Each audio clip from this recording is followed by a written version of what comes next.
최준생 브리핑 경영변화 전문가 신현종입니다. 2022년이 됐습니다. 2022년 취업을 준비하는 분들, 올해 얼마나 많은 기업들이 사람을 선발을 하고 또 채용을 늘려갈 건지, 거기에 맞춰서 취업 준비는 어떻게 해야 될지 이런 거 아마 고민이 좀 많을 겁니다. 저도 이제 3월이 되면 올해 고용 동향, 채용 동향 관련된 강의가 아마 좀 요청이 있지 않을까 싶은데요. 제가 그거에 앞서서 제 신코치TV 채널을 통해서 여러분들하고 이야기를 나눠보려고 세 가지 주제를 가지고 와봤습니다. 일단 2022년 우리 대학을 졸업해서 이제 사회로 입직하는 첫 해라고 생각을 해봤을 때 채용 동향을 반드시 알고 들어가셔야 되는 부분이 있습니다. 그 첫 번째로 제가 여러분들하고 이야기 나눌 주제는 바로 굿바이 베이비 부머예요. 그러니까 예전에 아마 여러분들이 고등학교, 대학교를 들어오면서 베이비 부머 은퇴가 앞으로 가시화될 것이다, 가속화될 것이다, 이제는 직장을 떠나 제2의 인생을 가시는 분들 많을 것이다, 이런 얘기 아마 많이 들어보셨을 거예요. 그런데 이 베이비 부머 은퇴가 마냥 있는 건 아니잖아요. 이분들이 계속 은퇴를 하다가 2021년을 기준으로 딱 꺾여요. 그러니까 나갈 분들은 거의 나갔고요. 이제는 딱 꺾이는 추세가 됐습니다. 그 이야기는 뭐죠? 바로 이제는 정년 퇴임하는 분들이 별로 없다는 얘기입니다. 자, 그 이야기는 나이가 있어서 이제 나가시는 분들이 적어지는 숫자만큼 신규 채용을 하던 부분, 경력 채용을 하던 부분도 당연히 줄어들겠죠. 그리고 기업들이요, 뭐 RPA를 도입한다거나 자동화 시스템을 많이 구축해놨기 때문에 사람을 계속적으로 줄였죠. 그래서 이렇게 정년퇴직이 발생하는 부분이나 뭐 희망퇴직도 포함됩니다. 요즘 회사에 가시면요, 50대 분들 찾아뵙기 쉽지 않거든요. 일반 사기업에 가면은요. 자, 그러다 보니까 이분들이 나간 자리를 신규 채용으로 많이 채우지 않습니다. 자, 그 이야기는 뭐예요? 자연스럽게 감소하고 있는 퇴직자 분에 대해서 신규 채용으로 전환될 확률이 더 떨어진다는 얘기겠죠. 그만큼 채용 규모도 줄어들 것입니다.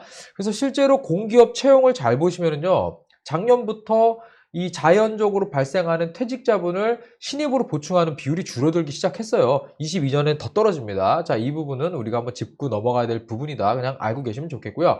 그 다음에 채용 규모는요, 전년도와 비슷할 것으로 예상을 합니다. 제가 같이 있다가 좀 데이터를 보면서 얘기를 하겠고요. 그 다음에 부족 인원 증가세, 이게 턴오버 된다는 얘기가 뭐냐면요, 아마 다른 방송에서 여러분들 보셨을 거예요.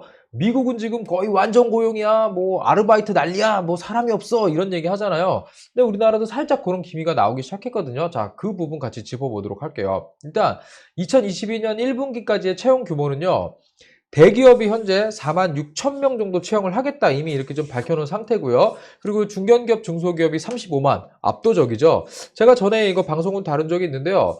우리나라 기업의 거의 대부분은 중견, 중소기업입니다. 여러분들 제조업을 기반으로 하는. 그렇기 때문에 여기에서 당연히 채용 인원이 많을 수밖에 없어요. 근데 이 숫자는요, 이 제조업을 포함하는, 그러니까 생산직을 포함한 숫자이기 때문에 우리 보통 디센트 잡, 자, 우리 대학생들이 선호하는 직무는 적다는 거, 여기 함정이 숨어 있습니다. 그 다음에 올해 국가공무원 6,891명 이 정도 선발하겠다고 얘기를 했거든요. 자, 이 정도 채용 규모다, 여러분들이 보시면 되겠고요.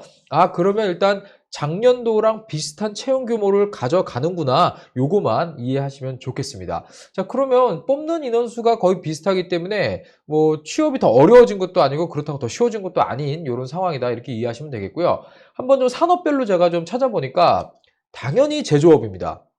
아무리 공장이 자동화되고 어디 얘기를 해도요, 국내의 산업 기반은 제조업이에요. 그러니까 지난 뭐 마스크 대란부터 시작해갖고 최근에 뭐 백신 만드는 거 이런 거 계속 나오잖아요. 그러니까 한국이 제조업이 살아있어요. 그러니까 제조업이 있기 때문에 계속해서 이 국가의 경제가 유지가 되는 건데, 어떻게 됐든 제조업에서 사람을 계속 많이 뽑습니다. 그래서 제조업이 단연 가장 많고요. 그 다음에 보건업, 사회복지 서비스.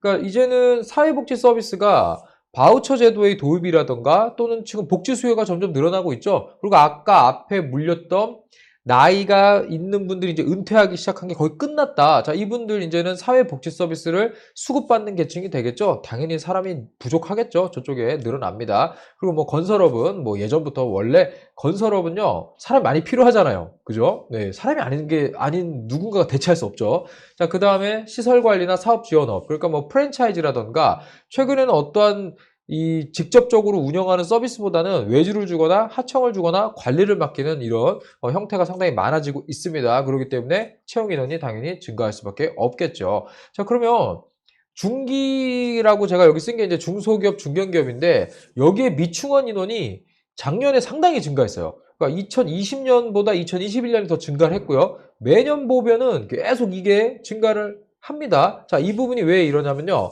미스매치가 커지고 있다는 얘기예요. 그리고 좀 더 해석을 해보면 중견 중소기업에서 경력직을 뚜렷하게 좋아한다는 얘기입니다. 경력직을 뽑아야 뭐 교육을 하거나 이런 이슈가 없고 비용적인 부분에서도 절감을 할 수가 있거든요. 그리고 신입사원들이 들어왔을 때 오래 일하지 않는다라는 그 믿음이 딱 있어요. 이제는. 그렇기 때문에 지금 미충원 인원은 계속적으로 증가를 하고 있다라는 점도 우리가 한번 눈여겨볼 필요가 있겠습니다. 자, 한번 어느 정도인지 우리가 좀 볼게요. 경력직 선호를 얼마나 하는지. 제가 예전부터 중고신입, 저는 한 10년 전부터 이 단어를 제가 주창 썼거든요. 이제는 중고신입이란 단어가 모든 사람이 이제 쓰는 단어가 됐는데, 자, 출판, 만화, 음악, 뭐 이런 쪽 있죠? 방송. 자, 우리가 이걸 컨텐츠 산업이라고 해요. 이 8개를. 그런데 여기에서 2021년 컨텐츠 산업의 구형구조 분석 연구라는 보고서가 있어요. 여기에 제가 좀 찾아보니까, 이쪽 관련된 전공을 한 사람, 그러니까 신규로 취업하려고 하는 사람이 해당 산업으로 취업을 한 케이스는 57%입니다.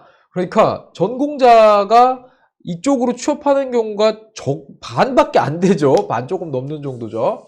자, 그런데 작년에 취업이 일어난 그 고용 인원들을 좀 계산을 해보니까 신규 채용이 25.4%, 경력 채용이 74.6%라는 결과가 나왔어요.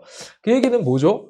경력직에 대한 뚜렷한 선호 증가가 확 보이는 거죠. 그죠? 그래서 여기에서 말하는 미스매칭 규모가 한 13,000명 정도 수준이다. 이렇게 다루고 있습니다. 자, 이렇게 뚜렷하게 데이터로 나오는 거거든요. 코로나19가 저희 고용 동향, 이쪽에 미치는 영향, 이런 걸 분석해 보면은 항상 얘기 드리는 게 중고 신입이 정말 많아졌고 중고 신입을 기업들도 선호한다는 게 뚜렷하게 데이터로 나오는 거거든요. 자, 그래서 여러분들 제가 뭐 다른 TV 방송에 나가서도 얘기를 하는데 내 옆에 같이 면접을 보는 저 사람이 생신입이 아닐 수도 있다는 것도 머릿속에 염두에 두고요.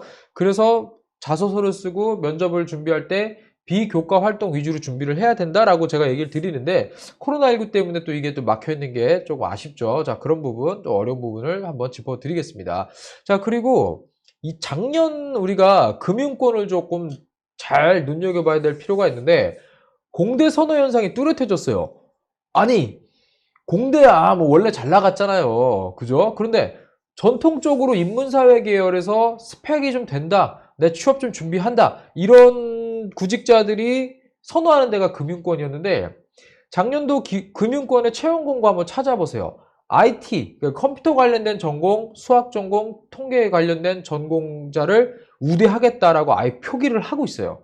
자, 이 이야기는요, 저도 이제 은행에서 면접관을 여러 번 갔었고요. 은행에 아는 사람 많습니다. 좀 물어보면은요, 확실히 수학을 전공한 사람을 우대를 하는 게 있고, 좋아해요. 자, 이거를 그전에는 아예 그냥 뭐, 이렇게 대놓고 쓰진 않았는데, 작년부터 아예 대놓고 표기를 하고 있거든요.